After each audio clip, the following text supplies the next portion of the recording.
Technology is the future, Gavin declared, raising his champagne flute at my farewell lunch. His polished smile never reached his eyes as he continued. With our new automated systems and AI integration, Northrise Apparel will be positioned to dominate the market for decades to come. He turned to me with that practiced sincerity they teach in executive coaching seminars. Let's give Vida a round of applause for getting us here. The conference room erupted in obligatory clapping. I nodded, smiled, and thanked them, clutching my small black notebook, the only personal item I'd brought with me from my office, after packing 25 years of memories into 3 cardboard boxes yesterday. My name is Vida Lewis. For a quarter century, I've been the backbone of Northrise Apparel's entire data infrastructure in Sacramento. When I started, I was plugging in physical servers and writing code that formed the foundation of what would become a billion-dollar company. They didn't call me a data architect back then. I was just the computer lady who somehow made everything work. Vida has been with us since the beginning, Gavin continued, his voice carrying the enthusiastic cadence of someone who had joined the company a mere 14 months ago. She's seen us grow from a small regional distributor into the industry leader we are today. We wish her all the best in her retirement. Retirement.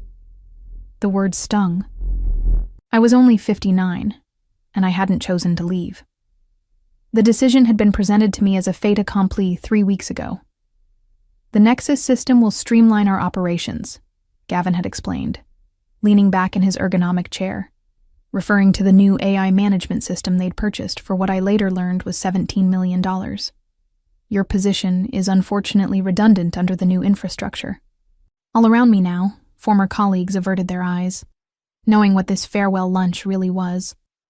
The ceremonial removal of an obsolete part. After decades of building their empire's nervous system, designing their inventory tracking, creating their customer database, programming their shipment logistics, I was being discarded because I didn't fit the sleek new aesthetic of Silicon Valley-inspired corporate modernization. I felt the weight of my notebook in my hand. Inside were 25 years of institutional knowledge, the backdoor fixes for emergencies, the manual override codes, the peculiarities of our custom-built system that no instruction manual covered. Information that wasn't stored in any cloud or server, only in my head and in these pages. To Vida, Gavin concluded, and to the future of Northrise Apparel. I raised my glass in response, hiding my thoughts behind a practiced smile. Little did they know, their future was about to get very complicated. I bought my house in Midtown Sacramento in 1998, when the company was still called West Coast Threads, operating out of a converted warehouse with 23 employees. Now, Northrise Apparel had over 7,000 staff across the country, and my modest 2-bedroom craftsman had appreciated to the point where I could sell it and retire comfortably if I wanted. But retirement wasn't in my plans. The evening after my farewell lunch, I sat on my back porch with a glass of wine, watching the sunset and thinking back on how I'd become the company's foundation without anyone fully realizing it. When Thomas Green first hired me, fresh out of a computer science program where I was one of 4 women in my class, he valued my methodical approach. You think of things the rest of us don't, he'd said. I need someone who sees the big picture. And I had. As West Coast Threads became Green Apparel, and finally Northrise, I designed systems that anticipated our growth. I built redundancies, created emergency protocols, standardized our data collection. When we acquired smaller companies, I integrated their systems with ours, preserving what worked while upgrading what didn't. Everything changed when Thomas retired 3 years ago. The board brought in Gavin Pollard, 38 years old with an MBA from Wharton and a resume full of tech startups, but no experience in apparel manufacturing or distribution. His first all-hands meeting set the tone. We need to disrupt ourselves before someone else disrupts us. Over the next year, consultants from Elstone Trading came and went, using phrases like digital transformation and AI first paradigm. They interviewed me extensively, taking notes on how our systems functioned, what databases contained which information, how our proprietary software managed inventory across 5 distribution centers. I should have seen it coming, but loyalty had made me naive. The doorbell rang, jolting me from my thoughts. Through the peephole, I saw Eleanor from HR holding a basket. "Just wanted to check on you," she said when I opened the door. "The transition team realized we never got your authentication codes for the backup systems."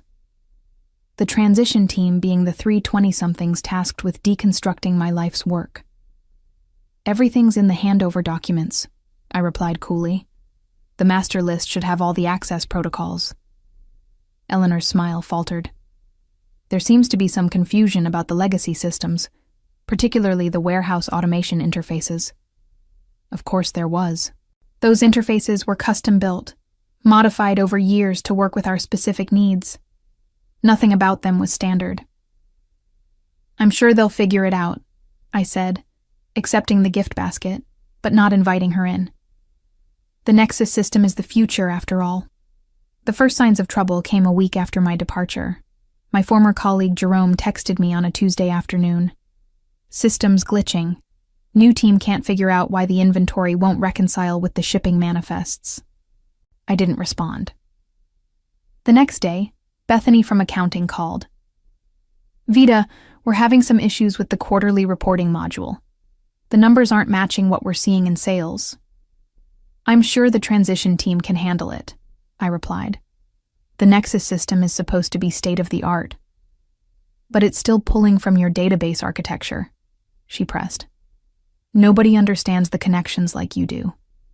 I felt a twinge of sympathy for Bethany, who had always been kind to me, but I remained firm. "I've moved on, Bethany. My consulting schedule is already full." This wasn't a lie. The day after my severance package had cleared, I'd received a call from Philip Donovan, co-founder of Donovan and Mills Logistics. They were Northrise's biggest competitor in the West Coast apparel distribution space, and they wanted to meet. "Just a consultation," Philip had said. "We've admired your work for years." The office of Donovan and Mills occupied the 12th floor of a glass tower downtown, with a view of the state capitol. It was sleeker than Northrise's converted industrial campus, filled with natural light and modern furniture. Philip met me in the lobby himself, a courtesy Gavin had never extended to anyone below VP level. "Ms. Lewis," he said, shaking my hand. "Thank you for coming. We're excited to hear your thoughts on our data infrastructure." The meeting lasted 3 hours. I was introduced to their tech team, shown their systems, asked my opinions on their processes. They listened carefully, took notes, asked intelligent questions. "We've been trying to solve our multi-location inventory synchronization for months," their lead developer admitted. "Our current system can't handle the complexity." The problem was immediately clear to me. I'd solved it for Northrise 15 years ago. At the end of the meeting, Philip walked me to the elevator. "We'd like to bring you on as a consultant," he said. 3 days a week, your own team, complete autonomy on how you approach the rebuild." The offer was double my previous salary. "I'll need to think about it," I said, though my mind was already made up. When I got home, there were 3 missed calls from Northrise. One from Eleanor, one from the IT department, and one from Gavin himself. I ignored them all. That night, I opened my black notebook and began transcribing its contents into a password-protected document on my personal laptop. Emergency workarounds, server peculiarities, the architectural quirks of a system built over decades, rather than designed all at once. Knowledge that wasn't documented anywhere else. The next morning, I called Philip and accepted his offer. That afternoon, Jerome texted again. "Complete system failure. Nothing's talking to anything. CEO is losing his mind." I closed my phone without replying and began packing for my first day at Donovan and Mills. I was deep into my 3rd week at Donovan and Mills when the storm truly broke. I'd been given a corner office overlooking the American River and a team of 5 developers who actually listened when I talked about database architecture. We were making rapid progress on rebuilding their inventory management system, and I felt more valued in those 3 weeks than I had in my last 3 years at Northrise. My phone buzzed with a text from Jerome. They're calling it the Black Thursday crash. Nothing's working. Orders lost, inventory frozen, customer portal down. Gavin's looking for someone to blame. I didn't respond, but I did pull up the local business news on my computer. There it was, a headline on the Sacramento Business Journal website. Northrise Apparel faces major system outage. Stock drops 8% on fulfillment concerns. The article described how Northrise's much-touted new AI system had failed spectacularly, leaving customers unable to place orders and warehouses unable to ship existing ones. The company had issued a statement about temporary technical difficulties. But sources inside the company, Jerome, I suspected, described a complete system collapse. My office phone rang. Philip Donovan's name appeared on the caller ID. "I assume you've seen the news about your former employer," he said when I answered. "Just reading it now," I replied. "Any insights you'd care to share?" His tone was carefully neutral. I considered my response. Their new system was implemented without adequate testing or understanding of the existing architecture. It was inevitable. "I see." Philip paused. "We've received an interesting call from a Thomas Green. Apparently, he still sits on Northrise's board, and he suggested we might have recently acquired some valuable expertise that could help resolve their situation." My heart skipped. Thomas had been my champion for decades, but I never expected him to reach out like this. "What did you tell him?" I asked. "That we're quite happy with our recent personnel decisions and have no interest in loaning out our valuable consultants." I smiled despite myself. "Thank you. Though I admit to some curiosity," he continued. "Just how bad is their situation?" I sighed, weighing my professional ethics against my lingering resentment.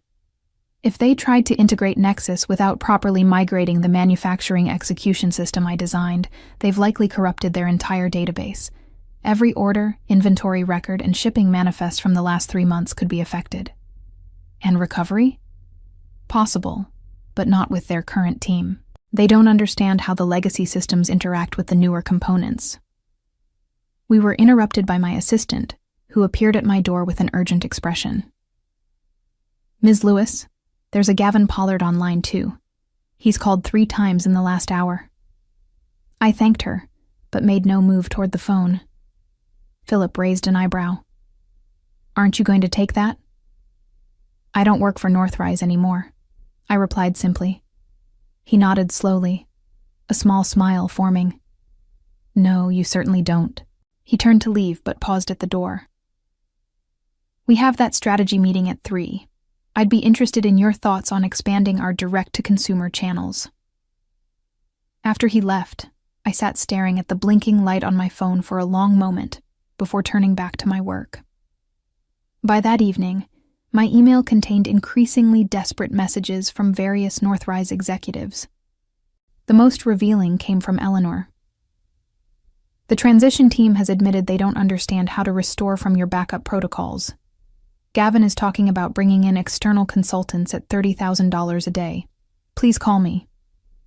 I closed my laptop and went home, sleeping better than I had in years. The next morning brought news that Northrise's stock had fallen another 6%. A financial analyst on the local business report speculated that extended fulfillment issues could cost the company upwards of $50 million if not resolved quickly, with long-term damage to customer relationships that could be incalculable. When I arrived at Donovan and Mills, I found an elaborate fruit basket on my desk, with a note from Philip. "Thank you for your loyalty. Your insights yesterday helped us secure the Wilson account, 4.2 Northern annual." The Wilson Group had been one of Northrise's oldest clients. I allowed myself a moment of satisfaction before getting back to work. Around noon, my desk phone rang again. The receptionist sounded apologetic. "Ms. Lewis, there's a Gavin Pollard in the lobby insisting on seeing you. He doesn't have an appointment." I took a deep breath. "Tell him I'm in meetings all day. He says he'll wait."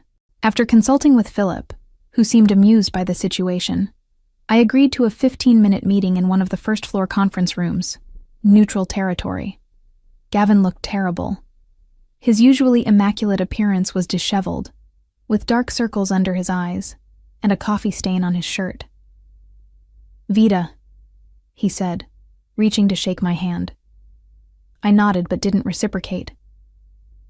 "Thank you for seeing me. What can I do for you, Gavin?"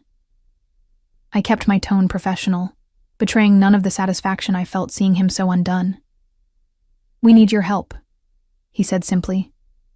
"The Nexus integration has encountered some complications." I believe catastrophic failure is the term the business papers are using. He winced. "The coverage has been unfortunate, but we believe with your expertise, we can resolve the issues quickly. The board has authorized me to offer you a 6-month consulting contract. Very generous terms. I have a position here. We'll double whatever they're paying you," he said quickly. Then, seeing my expression, "Triple it." I leaned back, studying him. "You fired me, Gavin. You called my expertise obsolete. You said, what was it? That technology is the future, and my methods were holding the company back." He had the decency to look embarrassed. "That was a mistake. We all make mistakes. Some more costly than others. Vida, please. We're losing millions every day. The warehouses can't ship. Customer service can't access order histories.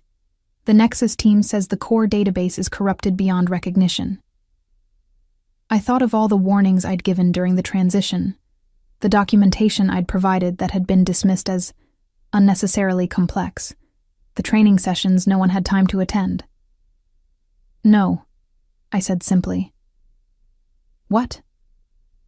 "No, I don't work for Northrise anymore. I have commitments here, but I'm sure your Nexus experts will figure it out eventually."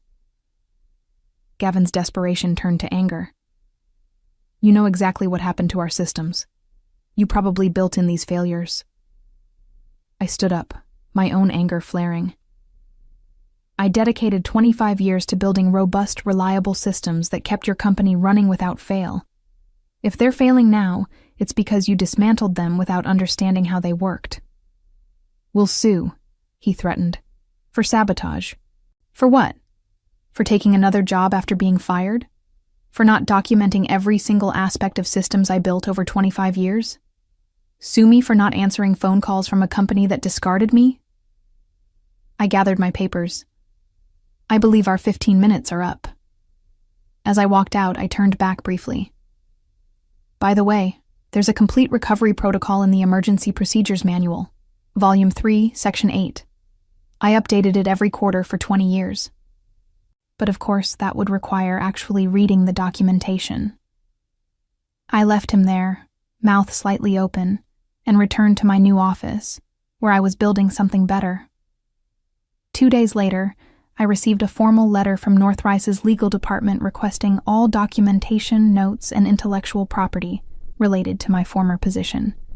It was followed by a personal note from Thomas Green. "Vida, call me. We need to talk. The board is in chaos." I decided to respond to Thomas out of respect for our history. He answered on the first ring. "This is a mess," he said without preamble. "Gavin has the board convinced you sabotaged the system." "That's absurd," I replied. "I built those systems to withstand anything. They were working perfectly when I left." "I know that," Thomas sighed. "But they need someone to blame. The Nexus implementation has been a disaster. They've lost millions in orders, and their main backup was corrupted during the migration." "There's a tertiary backup," I said. "On the secure server in Building C. It runs independently from the main system and archives everything weekly." There was a pause. Building C was decommissioned last month. Cost-cutting measure. I closed my eyes, imagining the old server room with its carefully maintained equipment, now empty. Of course it was. "Vida," Thomas's voice softened. "I know you were treated poorly, but there are 7,000 employees whose livelihoods depend on Northrise. Not all of them were part of Gavin's decisions." It was a fair point, and one that had been weighing on me. My grievance was with the executive team, not with the warehouse workers or customer service representatives who were probably dealing with chaos. I can't come back, Thomas. I've made commitments here. I understand. But perhaps there's a middle way. What if you provided consultation remotely? Just enough guidance to get the critical systems back online. The board would ensure you're well compensated, and Gavin would have no direct contact with you. I considered his proposal. I'll think about it. That evening, I discussed the situation with Philip, who surprised me with his response. Help them, he said, under the right conditions. You want me to help our biggest competitor? He smiled. I want you to negotiate terms that benefit us both. If you can get their systems running again while securing favorable terms for Donovan and Mills, that's a win-win. The next day I called Thomas with my conditions. I would provide remote consultation only, working exclusively through their technical team. I would require a substantial consulting fee, paid in advance. And most importantly, Northrise would need to sign a partnership agreement with Donovan and Mills, giving us preferred status for West Coast distribution. That's essentially asking us to collaborate with our competitor, Thomas said. It's asking you to acknowledge reality, I countered. Northrise's distribution network is in shambles. You need reliable partners until you're back on your feet. Donovan and Mills can handle the overflow at fair rates, and I can help restore your systems. Everyone wins. Thomas took my terms to the board, who spent 8 hours in emergency session before agreeing. Gavin was reportedly furious, but overruled. The next week was intense. Working remotely through video conferences, I guided Northrise's technical team through the painstaking process of recovering their data and rebuilding critical systems. I didn't give them everything, just enough to restore basic functionality and prevent further losses. Philip was delighted with the partnership agreement, which gave us access to clients we'd been pursuing for years. Northrise's stock stabilized, and the crisis coverage in the business press began to fade. Through it all, I maintained my distance from Gavin, speaking only with the technical team and Thomas.